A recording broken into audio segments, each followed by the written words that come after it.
Bonjour à tous, c'est Anthony Michaud du site santénaturelle.fr et aujourd'hui vous saurez tout ou presque sur la flore ou le microbiote du nouveau-né.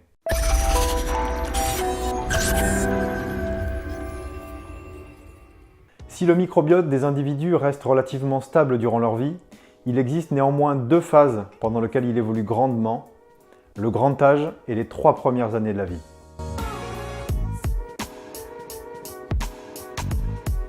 Pendant longtemps, les scientifiques ont pensé que les bébés naissaient avec un microbiote quasiment stérile, très pauvre. Or, l'étude du Baylor College of Medicine de Houston, au Texas, a montré qu'en réalité, les bactéries jouaient un rôle beaucoup plus précoce dans le rôle du développement du microbiote puisque le placenta de la mère possède son propre microbiote.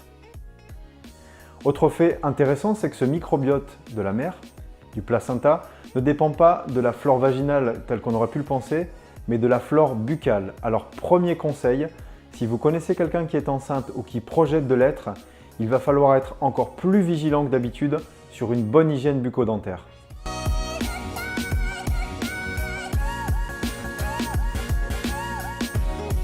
Les bébés nés par voie basse, comme on dit, vont être en contact avec la flore vaginale et fécale de leur mère, ce qui va jouer un rôle prépondérant sur le développement de leur microbiote.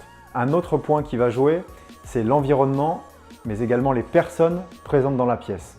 Chez les bébés nés par césarienne, à contrario, on va retrouver un microbiote plus pauvre durant les 24 premiers mois, notamment dans une espèce qu'on appelle les bifidobactéries, qui ont un rôle positif pour l'enfant. Le lait maternel est un liquide biologique très particulier.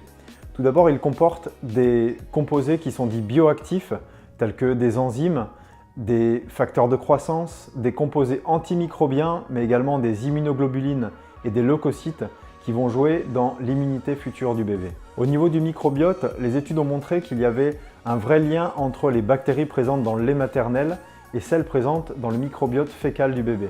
Chez les enfants nourris au sein, on va retrouver une population plus importante des fameuses bifidobactéries dont on a parlé tout à l'heure qui seraient bénéfiques pour le bébé. Alors pour combler un petit peu cette différence, de plus en plus de formules de lait maternisé sont enrichies avec ce qu'on appelle des prébiotiques. Ce sont des substrats qui permettent de nourrir un certain type de bactéries pour permettre leur développement. Et donc on peut dire que c'est un point positif, notamment pour les personnes qui ne peuvent pas ou ne veulent pas allaiter.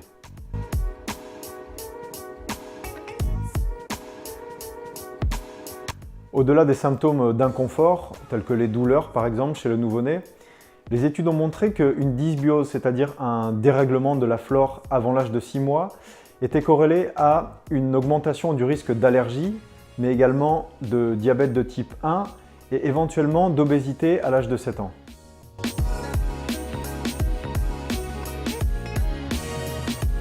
Les origines de la dysbiose, elles sont multiples. Ça peut être par exemple une naissance prématurée, ou ça peut être également un traitement antibiotique durant les 6 premiers mois. Je ne suis pas en train de dire que les antibiotiques ne sont pas utiles ou pas nécessaires, ça c'est le rôle du médecin. Donc le deuxième conseil, les études montrent que chez les enfants prématurés, chez les enfants nés par césarienne, chez les enfants nourris avec un lait maternisé qui n'a pas été enrichi, et également chez les enfants qui reçoivent jeunes un traitement antibiotique, la supplémentation en probiotiques peut avoir son intérêt.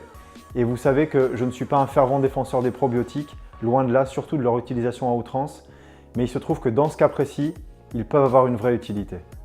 Voilà, vous savez tout ou presque sur le microbiote du nouveau-né.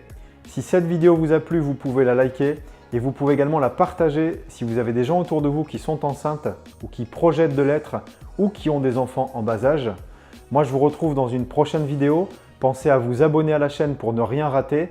Pensez également à vous abonner au compte Instagram et à la page Facebook Anthony Michaud Naturopathe pour de prochaines infos. À très bientôt, prenez soin de vous.